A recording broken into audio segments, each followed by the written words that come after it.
Hello friends, कैसे हैं आप सब। तो डियर, आज का जो टॉपिक है ये हम लोगों का बाल केंद्रित और प्रगतिशील शिक्षा है। जैसे कि आपको पता है कि जेटेट में तो सिलेबस दिया हुआ नहीं है, लेकिन प्रीवियस ईयर में जो सिलेबस दिया हुआ था उसमें यह टॉपिक हम लोगों का दिया हुआ है। तो उसी के अकॉर्डिंग जो है हम लोग यहाँ पर डिस्कस करेंगे। ये किसी भी कॉम्पिटिशन के लिए आपका इंपॉर्टेंट है। हम लोग स्टार्ट करते हैं आज का क्लास। तो देखिए, बाल केंद्रित शिक्षा का समर्थन निम्नलिखित में से किस विचारक द्वारा किया गया है। BF Skinner, John Dewey, Erik Erikson, Charles Darwin. ये काफ़ी इंपॉर्टेंट है, याद रखिएगा। बाल केंद्रित शिक्षा का समर्थन जो है ना, ये जॉन डेवी ने किया था। नेक्स्ट है, जॉन डेवी द्वारा समर्थित लेब विद्यालय के उदाहरण है। अगर हम देखिए, अगर लेब विद्यालय किसने दिया तो याद रखिएगा जॉन डेवी ने दिया है। और इसकी उसका उदाहरण क्या है, जैसे फैक्ट्री विद्यालय, प्रगतिशील विद्यालय, पब्लिक विद्यालय, सामान्य विद्यालय। आंसर क्या हो जाएगा आपका, प्रगतिशील विद्यालय हो जाएगा। नेक्स्ट है, बाल केंद्रित शिक्षा के क्षेत्र में निम्नलिखित में से किस भारतीय शिक्षाविद की भूमिका संवैधानिक उल्लेखनीय रही है। तो देखिए, अरविंद घोष, महात्मा गांधी, गीजू भाई, रविंद्रनाथ टैगोर। ये गीजू है, ठीक है। देखिए, गीजू भाई बहुत इंपॉर्टेंट है। बाल केंद्रित शिक्षा में जो है गीजू भाई का आपका अहम भूमिका रही है, ठीक है ना। और इसकी भूमिका जो थी सबसे पहले ये उल्लेखनीय थी।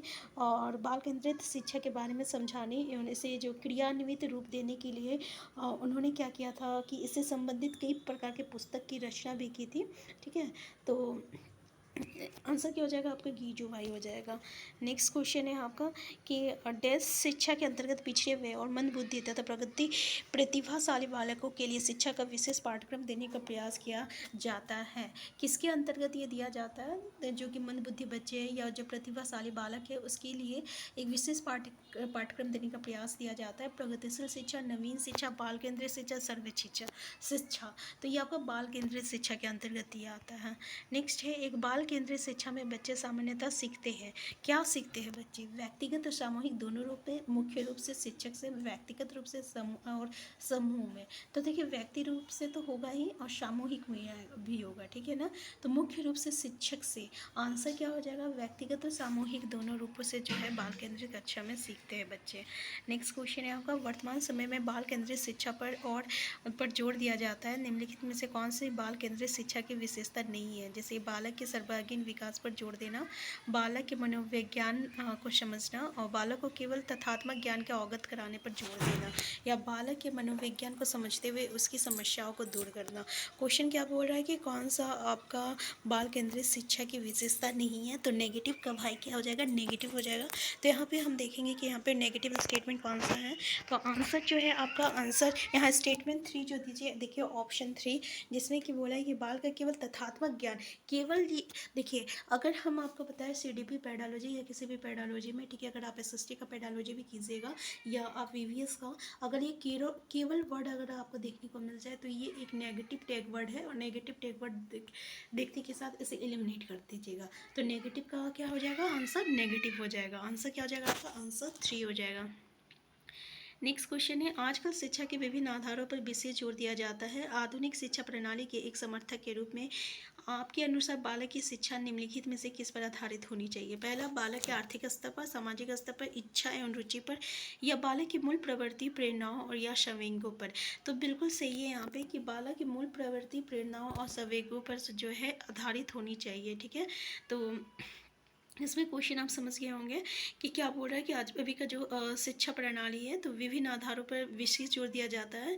और आधुनिक शिक्षा प्रणाली के एक समर्थक के रूप में आपके अनुसार बालक की शिक्षा निम्नलिखित में से किस पर आधारित होनी चाहिए। यानी अगर आप बालक को शिक्षा देना चाहते हैं तो वो किस पे आधारित होनी चाहिए आपकी शिक्षा, तो उसकी मूल प्रवृत्ति, प्रेरणा और संवेगों पर आधारित होनी चाहिए। नेक्स्ट है, बाल केंद्रित शिक्षा के समर्थक के तौर पर आपके अनुसार निम्नलिखित में से किसका महत्व सार्वधानिक है। शिक्षक बालक के व्यक्तित्व का कहाँ तक विकास कर पाता है, ठीक है। दूसरा ये है कि शिक्षक कितना ज्ञानी, आकर्षक और गुणयुक्त है। शिक्षक अपने विद्यालय को कितना अधिक भावदर्शिता पाने में सक्षम है, और शिक्षक की पहचान का दायरा कितना विस्तृत है। तो इस सबसे कोई फर्क नहीं पड़ता। हमारा फर्क तो ये पड़ता है कि भाई कोई भी शिक्षक है, ठीक है, तो बालक के व्यक्तित्व को कहाँ तक का वो विकास कर रहा है, ठीक है। आंसर आपका क्या हो जाएगा, 1 हो जाएगा। तो देखिए, हम लोग जब भी CDP के क्वेश्चन सॉल्व करेंगे तो पहला स्टेटमेंट तो ये देखेंगे कि हम लोग पॉजिटिव और नेगेटिव को लेके चलेंगे। जिस क्वेश्चन में सबसे पॉजिटिविटी को लेके चलेंगे, जिसमें सबसे ज़्यादा पॉजिटिव हो। जैसे कि बाल केंद्रित शिक्षा द्वारा निम्नलिखित में से क्या संभव नहीं हो सकता। बाल मनोविज्ञान की सहायता से बच्चों के पाठ्यक्रम में सुधार। प्रत्येक बालक पर शिक्षक द्वारा विशेष ध्यान दिया जाना चाहिए और प्रत्येक बालक पर पृथक रूप से ध्यान नहीं दिया जाना चाहिए।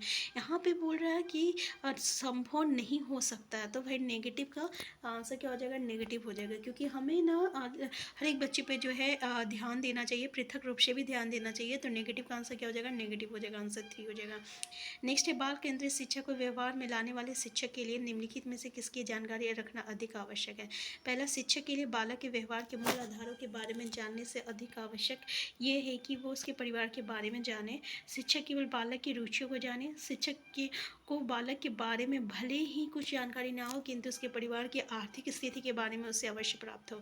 बालक के संबंध में शिक्षक को उसके व्यवहार, तो देखिए बालक को अगर शिक्षक को बालक के व्यवहार बालक को के बारे में क्या जाननी चाहिए, तो उसके परिवार के बारे में जानने से कोई फ़ायदा नहीं है, ठीक है ना। और तो पहला वाला स्टेटमेंट तो गलत हो जाएगा, या उसकी रुचि के बारे में हमें जानने से भी कोई फ़ायदा नहीं हुआ है, ठीक है। और उसके बारे में जानने या ना जाने, लेकिन उसके परिवार की आर्थिक स्थिति, तो आर्थिक स्थिति से कोई संबंध नहीं रहता है शिक्षा का। लेकिन हाँ, बच्चे की जो मूल आधार है, उसकी आवश्यकता, उसका मानसिक स्तर है, उसकी रुचि है, उसकी योग्यता है। देखिए जो पहला स्टेटमेंट जो बोल रहा है ना, उसकी रुचि पर, ये जो स्टेटमेंट आपको देखने को मिल रहा है, वो बालक की रुचि को, उसकी रुचि के बारे में जानना चाहिए। लेकिन यहाँ केवल वर्ड बोला है, हम आपको बताए थे केवल क्या है, एक तरह का नेगेटिव वर्ड है। अगर नेगेटिव वर्ड हम लोगों को देखने को मिल जाए तो नेगेटिव को क्या हो जाएगा, इसको पहले ही एलिमिनेट कर दीजिएगा, ठीक है। आंसर क्या हो जाएगा, आंसर आपका क्या हो जाएगा, 4th हो जाएगा। क्लियर है ना। तो देखिए हम लोग इस तरीके से टैग वर्ड कीवर्ड से जो कुछ आंसर को एलिमिनेट कर सकते हैं, ठीक है। तो हम जैसे जैसे आपको एसएसटी में भी हम लोग इस फंडा का ये जो है ना कॉन्सेप्ट, इसको हम लोग फॉलो करेंगे, पेडालॉजी में फॉलो करेंगे, मतलब सिर्फ पेडालॉजी में, ठीक है। नेक्स्ट है, बाल केंद्रित शिक्षा के पाठ्यक्रम के संदर्भ में निम्नलिखित में से कौन सा कथन सही नहीं है। पहला ये कि पाठ्यक्रम का विकास जो है व्यक्तिगत भिन्नता, प्रेरणाओं, मूल्यों एवं सीखने के सिद्धांतों के मनोवैज्ञानिक ज्ञान के आधार पर किया जाना चाहिए।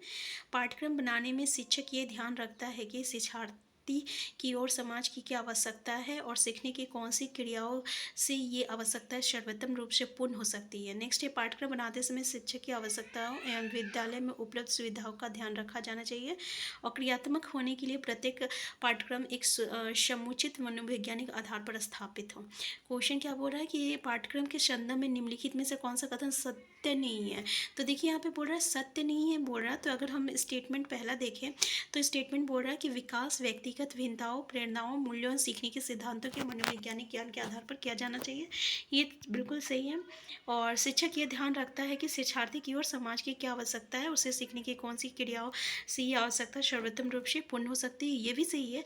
लेकिन देखिए पाठ्यक्रम बनाते समय शिक्षक की आवश्यकता विद्यालय में उपलब्ध सुविधा, इसका कोई ये नहीं है कि भाई हम विद्यालय में जो सुविधा है उसके अनुसार जो है अपना पाठ्यक्रम पढ़ाएं, ऐसा नहीं है, ठीक है ना। तो आंसर क्या हो जाएगा, आंसर 3 हो जाएगा। नेक्स्ट है, प्रोजेक्ट प्रणाली का प्रयोग निम्नलिखित में से किस शिक्षा पद्धति के अंतर्गत किया जाता है। पारंपरिक शिक्षा, प्रगतिशील शिक्षा।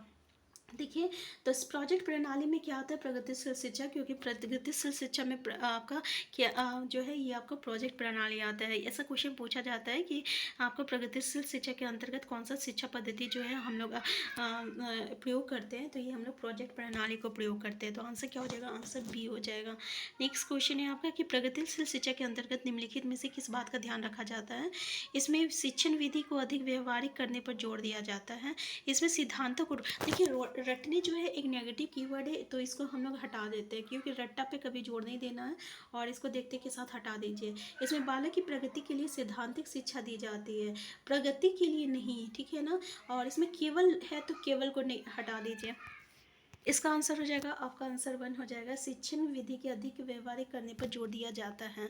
नेक्स्ट इस प्रगतिशील शिक्षा के अंतर्गत बालक में आत्मनुशासन के विकास के लिए किस बात पर जोर दिया जाना चाहिए। अनुशासन, प्रगतिशील शिक्षा के अंतर्गत बालक में आत्मानुशासन के विकास के लिए किस बात पर जोर दिया जाना चाहिए। पहला, अनुशासन बनाए रखने के लिए सख्त आदेश कभी भी नहीं दिया जाता है, ये नेगेटिव है, तो इसको हटा दीजिए। नेक्स्ट है, बालकों में उत्तरदायित्व की भावना के विकास पर, ये पॉजिटिव है, इसको लेके चलते हैं। नेक्स्ट है, प्रगतिशील शिक्षा के अंतर्गत आत्मानुशासन के विकास पर जोर नहीं दिया जाता है, तो ये बिल्कुल गलत है। आत्मानुशासन के लिए विभिन्न दृष्टांतों द्वारा बालकों को समझाने पर, आंसर क्या आ जाएगा, आंसर आपका 2 हो जाएगा। नेक्स्ट क्वेश्चन क्वेश्चन देखिए, बालकों को प्रेरित करने के लिए उन्हें महापुरुषों की जीवनी, प्रेरणादायक नाटक, उत्कृष्ट वैज्ञानिकों इत्यादि के बारे में बताना चाहिए। और ये निम्न में से किस सिद्धांत के अंतर्गत आता है? प्रेरणा का सिद्धांत। तो बिल्कुल सही है, ये प्रेरणा के सिद्धांत है, जिसमें हम लोग जो है जो बालक को प्रेरित करने के लिए जो महापुरुष होते हैं उनके बारे में बताते हैं और नाटक करते हैं। तो आज का क्लास हम यहीं तक रखते हैं, इससे आगे का जो है हम लोग नेक्स्ट क्लास में डिस्कस करेंगे।